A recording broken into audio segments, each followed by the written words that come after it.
मेरा नाम डॉक्टर धर्मवीर गांधी है। गांव से आए थे, जो गांव की संवेदनाएं थी वो साथ लेके आए थे। मेडिकल कॉलेज में आए, डॉक्टर बने। विद्यार्थी जीवन से मैं सक्रिय राजनीति में चला गया। मैं वामपंथी विचारधारा से प्रभावित हुआ और यहाँ तक कि एमरजेंसी जब मेरा फाइनल ईयर था तो उस वक्त मुझे जेल भी जाना पड़ा। तो जेल से छूटकर एमबीबीएस किया, फिर एमडी किया, फिर कार्डियोलॉजी में मैं असिस्टेंट प्रोफेसर के बतौर रिटायर हुआ गवर्नमेंट मेडिकल पटियाला से। जब कुछ अंदर आग होती है ना, तो जब भी समाज में हिलजुल होती है तो आपका जो दिल है, जो जिसके दिल में आग है, वो आग बाहर निकलती है, वो धधकती है वो। और जब 2011-12-13 में जो अन्ना आंदोलन चला तो मेरे को ऐसे लगा कि जब सारी दुनिया सड़कों पे है, हवा का एक नया ठंडा झोंका आया है, देश बदल रहा है, समाज बदलेंगे, देश बदलेंगे, नई राजनीति करेंगे, एक लोगों की बात करेंगे, इंट्रा पार्टी डेमोक्रेसी होगी, स्वराज होगा और एक नई राजनीति शुरू होगी, पारदर्शी राजनीति का युग आया है। तो मैं अपना क्लिनिक बंद करके I just joined the party, आम आदमी पार्टी। पर मैंने बहुत जल्दी देख लिया कि आम आदमी party is not the party of my ideals. ये मेरे आदर्श की पार्टी नहीं है। जो जहाँ चला है, जो जैसे चल रहा है, जिस तरह पार्टी चल रही है, कांग्रेस में तो किसी बाकी पार्टी में तो जो हाई कमांड कल्चर या वीआईपी कल्चर आने में दशकों लगे हैं, डिकेड्स लगे हैं, और यहाँ तो 2-3 साल में वो जलवा देख गया, 2 साल में जलवा देख गया। तो मैं आई सेड गुड बाई। मैं 14 में इलेक्ट हुआ और 15 फरवरी में मैंने इसको छोड़ दिया। उसके बाद मैं अलग अलग प्लेटफॉर्म में एक्टिव रहा, अपना डॉक्टर के तौर पर भी और सामाजिक कार्यकर्ता के तौर पर भी। आज जब राहुल जी ने ये भारत जोड़ो यात्रा शुरू की तो क्योंकि मैं खुद राजनीतिक तौर पर मेरे में भी हलचल चल रही थी, उथल पुथल चल रही थी, तो मैंने देखा कि आज ये साधारण समय नहीं है, ये असाधारण समय है। They are not ordinary times, they are extraordinary times. और इस समय जिस आदमी के दिल में जमहूरियत धधकती है, सेकुलरिज्म है, संविधान के प्रति आदर है, इंडियन कॉन्स्टिट्यूशन की इथोस हैं, उसके लिए उसके मन में एक उसके साथ रहना चाहता है। और जो संस्थाएं हैं, लोकतांत्रिक संस्थाएं हैं, उनकी जो आज़ादी है उसको बरकरार रख देखना चाहता है, और देश में सामाजिक न्याय की बात वो देखना चाहता है। तो ऐसे समय में जब ये सब कुछ खतरे में हो, और जब 2024 ना तो ऑर्डिनरी टाइम्स हैं और ना 2024 का इलेक्शन ऑर्डिनरी इलेक्शन है, देश का इतिहास लिखे जाने वाला है। देश ने किधर जाना है, कौन सी दिशा अख्तियार करनी है, किस दिशा में जाना है, वो एक बहुत महत्वपूर्ण इलेक्शन है। तो ऐसे समय में हम मेरे जैसे लोगों के लिए, जो जब से जवानी में पैर रखा है तब से ही वो एक सोच में सोचते रहे हैं, तो चुप रहना, साइड्स ना लेना, या ठीक साइड ना लेना बहुत इंपॉर्टेंट सवाल है। I want to be seen on the right side of history in 2024 in the coming elections. मैं इतिहास के सही रास्ते और जो दुरुस्त रास्ता है उसकी साइड पे खड़ा होना चाहता हूँ। That's why I am with Congress, that's why I am with Congress. और जो देश की हालत है तो उसमें आप सब जानते हैं किस तरह जो धार्मिक ध्रुवीकरण है उसका जो बोलबाला है, जैसे देश को बांटा जा रहा है, नफरत का माहौल पैदा किया जा रहा है, जिसमें 2 स्लोगन जिसने सबसे मुझे प्रभावित किया वो था कि नफरत के बाजार में मोहब्बत की दुकान, और दूसरा था डरो मत, जो देश में दहशत का डर का एक वातावरण पैदा किया था इस पर मौजूदा पॉलिटिकल डिस्पेंसेशन ने, मौजूदा निजाम ने। जो देश सहमा हुआ देश था, सहमा हुआ विपक्ष था, आम लोग सहमे हुए थे, उसको जो नारा दिया डरो मत, इट अफेक्टेड मी रियली। और सच में लोगों ने डरना बंद कर दिया मौजूदा सत्ता से। तो ये 2-3 बातें थी। तो जब राहुल जी ने जब कॉल दिया, I reach Kanyakumari, stayed there for 2 days। फिर मैंने पंजाब में ज्वाइन किया, देन मैं जम्मू कश्मीर में, वहाँ 3 दिन रहा मैं कश्मीर में। I from start to end I was emotionally physically associated with Bharat Jodo Yatra and then Bharat Jodo Nyay Yatra again in different forms. So ये सारा कुछ एक थोड़ा प्रसंग है। तो देखो, एक तो मैंने पहले बोला है कि जो रिलीजियस पोलराइजेशन है, जो समाज को बांटने वाली है, देश को तोड़ने वाली है, that has to be fought. और मैं कहता हूं कि this is a war which has to be fought, and I'm going to fight this war. Elections, no election, MP, no MP, ticket, no ticket, that's not the question at all. It was never from my childhood till date, ना ये आम आदमी party join करने के समय था और ना ये आज है. I want to make it clear to media people and to the Congress party also. Congress does not need me. I need Congress because I have something inside me which is burning every time कि देश किधर जा रहा है. मैं जब पैदा हुआ था, मैं किस हवा में पैदा हुआ था और आज जो हवा है वो कैसी हवा देश में चल रही है. This is what Gandhi is. This is what Dharmveer is. So ये माहौल है, रिलीजियस पोलराइजेशन का माहौल है, जो सेफ्रनाइजेशन किया जा रहा है, जो सोशल फैब्रिक है जो तोड़ा जा रहा है, उसको नष्ट किया जा रहा है, और जो धार्मिक ध्रुवीकरण है ये जितना बड़ा खतरा है, और इकोनॉमिक डिस्पैरिटी जो आर्थिक विषमता है वो आसमान छू रही है. अब कोई किसी वक्त ना कि गरीब और अमीर का एक कोई प्रोपोर्शन हुआ करती थी, इट इज डिसप्रोपोर्शन. पता ही नहीं है कि अडानी के पास कितना पैसा चला गया है, पता ही नहीं कि हिंदुस्तान के 200 परिवारों के पास कितना पैसा है और बाकी 70-80% लोग किस हालत में जी रहे हैं. जो आर्थिक विषमता है और जितना बड़ा ये सवाल है, और जिसको अक्सर हमारे दो के साथ राहुल जी ने बड़ा टाइमली, और जब लोगों का ध्यान इस तरफ नहीं था, जिस स्लोगन खड़ा किया था, तो वो it was a very indicative, very descriptive slogan tha. I was quite impressed with that also. And thirdly, complete sellout of the national assets. जो लोगों की संपदा है, जिसमें मेरे बाप का हिस्सा है रेलवे में, मेरे पिताजी टीचर थे, हमारा हिस्सा है, मेरा हिस्सा है देश की संपदा में. उस संपदा को जिस तरह कौड़ियों के भाव बेचा जा रहा है कॉर्पोरेट सेक्टर को, that's totally unacceptable. Not only for me, and for every that person who has stake in this country, जिनका स्टेक है इस देश में, इस देश के भविष्य में, इस देश के अब सियासी आबो हवा में भी और दूसरी तरह भी.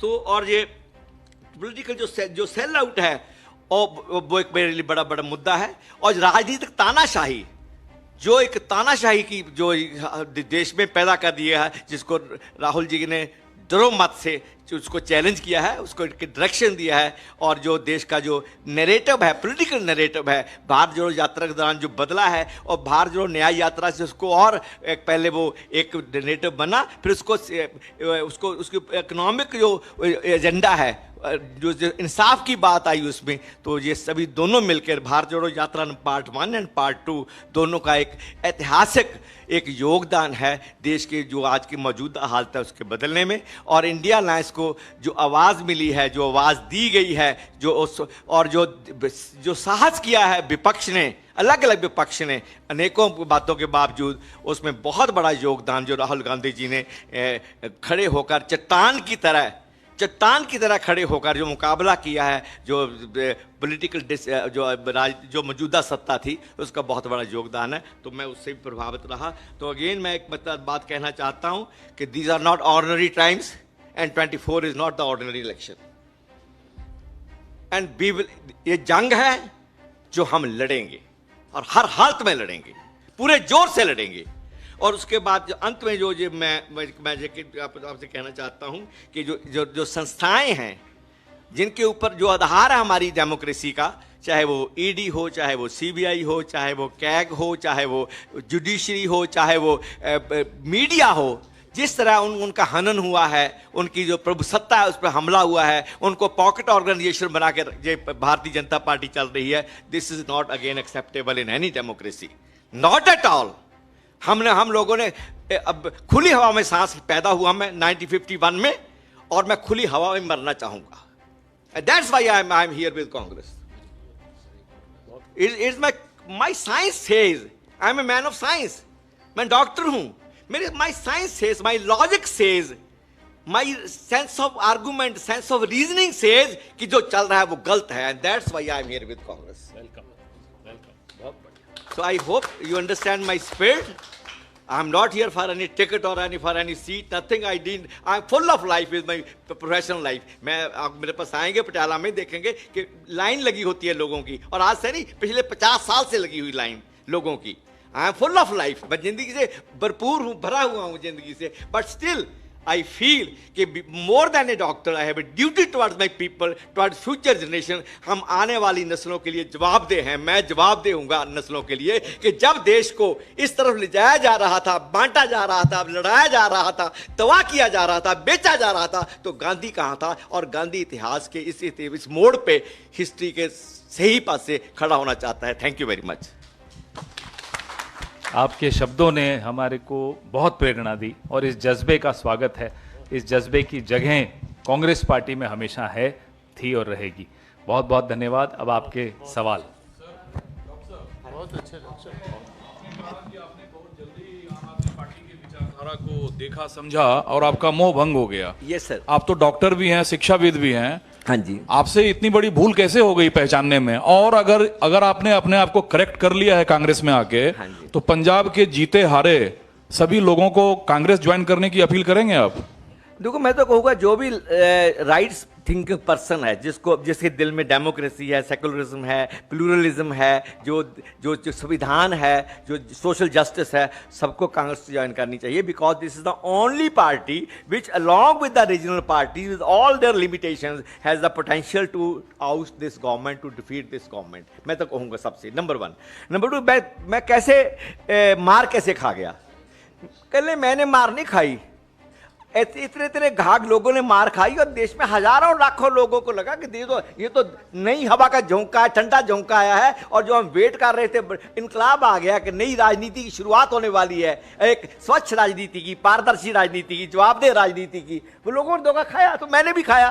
पर मैंने वो सबसे पहले पंजाब में मैंने करेक्ट किया। मैं फरवरी जो पहली एनसी की मीटिंग हुई, जहाँ प्रशांत जी और जोगिंदर जी को इन्होंने बड़ा ही मतलब उनको जलील करके बाहर निकाला। मेरे को कुछ नहीं बोला था। आई वॉज CLP, मैं कांग्रेस का लीडर था, मैं आम आदमी पार्टी का लोकसभा में कांग्रेस मैं I was leader of the party इन लोकसभा। मेरे से अरविंद जी कोई लड़ाई नहीं हुई। आई एम नथिंग टू से on personal ground with him, but जिस तरह उसने जलील किया और परेशान और आउस्टर किया, तो जो इंट्रा पार्टी डेमोक्रेसी का, जिसकी मेरे मन में बड़ी था कि यहाँ बात सुनी जाएगी, बात कही जाएगी, हम लोग मिलकर नया हिंदुस्तान बनाएंगे, वो सपना टूट गया। And I said goodbye in फरवरी 2015। 14 में चुन के आया मैं मई 14 में, 15 फरवरी में निकल गया। बाकी लोगों को निकाला गया है पंजाब में।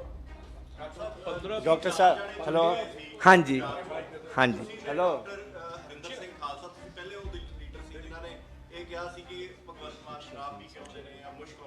These are small। जितना बड़ा कंटेक्स्ट नहीं, मैं तो नहीं, जितना बड़ा कंटेक्स्ट आज दी ज्वाइनिंग दा भगवंत मान दी शराब, कैप्टन दी रूसा, there is no place for them.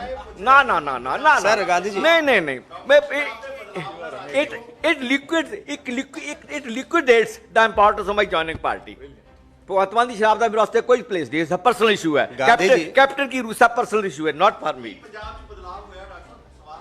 नहीं, नो बदलाव एट ऑल, नो बदलाव। गांधी जी आपने कहा कि मैंने कांग्रेस पार्टी को ज्वाइन किया खुली हवा में सांस लेने के लिए। हाँ। नहीं लगता है कि आप चुनाव के वक्त में खुली हवा में सांस लेने के लिए कांग्रेस का दामन थामा? Not at all, not at all. It is open to you. They may not. I not bother at all, because this is not an age to do active parliamentary politics. Yeah, electoral politics. I'm 74. I have diabetes. I have coronary artery disease. मेरे stent डला हुआ है।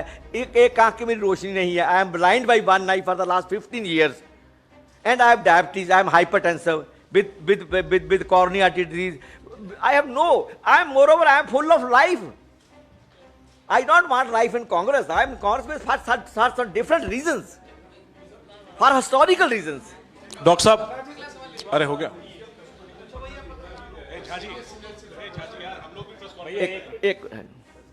Doctor साहब, आपने कहा है कि आपके कांग्रेस में आने का टिकट या लोकसभा चुनाव से लेना देना नहीं है। Certainly not. लेकिन हाँ। अगर आप जैसे शख्स को अब जब कांग्रेस लेकर आई है, आपको अगर कांग्रेस लोग पटियाला से लड़ने की जिम्मेदारी देना चाहती है, तो क्या आप इसके लिए तैयार हैं? देखिए, अगर कांग्रेस समझती है कि मेरे को महारानी परनीत कौर जो कैप्टन साहब के वाइफ हैं और जिनसे पहले मेरा मुकाबला हुआ था कि I am the right kind of person to contest her and defeat her not because she is Maharani and I have done it already, because she is in BJP. She is with the politics which is anti-people, anti-country, anti-democracy, which I don't like. I will defeat her not as Maharani Pandit, defeat her as a BJP candidate. आप तैयार हैं लड़ाई के लिए? आप तैयार हैं? Yes, if I get a chance, in spite of my limitations, health limitations, family limitations and age limitations, मैं कहता हूँ ये जंग है जो लड़ूंगा और लड़ी जाएगी। एक सवाल और आपकी परमिशन से, आपने कहा कि आप इतिहास में सही जगह पे खड़े होना चाहते हैं। Very right. तो जो आपकी पुरानी पार्टी थी आम आदमी पार्टी और उसके नेता अरविंद केजरीवाल, यस, वो इतिहास में आज कहां खड़े हैं आपके मुताबिक? क्योंकि दिल्ली में उस पार्टी से आपकी पार्टी का गठबंधन है और पंजाब में आप लोग आमने सामने लड़ रहे हैं। आज अरविंद केजरीवाल जुडिशियल कस्टडी यानी जेल में चले गए हैं, लेकिन अभी भी वो मुख्यमंत्री की कुर्सी पर बने हुए हैं। क्या आपको लगता है कि उन्हें मुख्यमंत्री की कुर्सी से इस्तीफा देना चाहिए? देखो, आम आदमी पार्टी और केजरीवाल की इंटेंशन पे इंडिया अलायंस में आने के उनके मकसद, उनकी जो आइडिया है, उस पे अनेकों आशंकाएं होने के बावजूद हिस्ट्री में ऐसे मुकाम आते हैं जहां आपको बड़ी बड़ी बातें छोड़नी पड़ती है, भूलनी पड़ती हैं, पीछे धकेलनी पड़ती है। समय आने पर वो सब कुछ देखा जाएगा।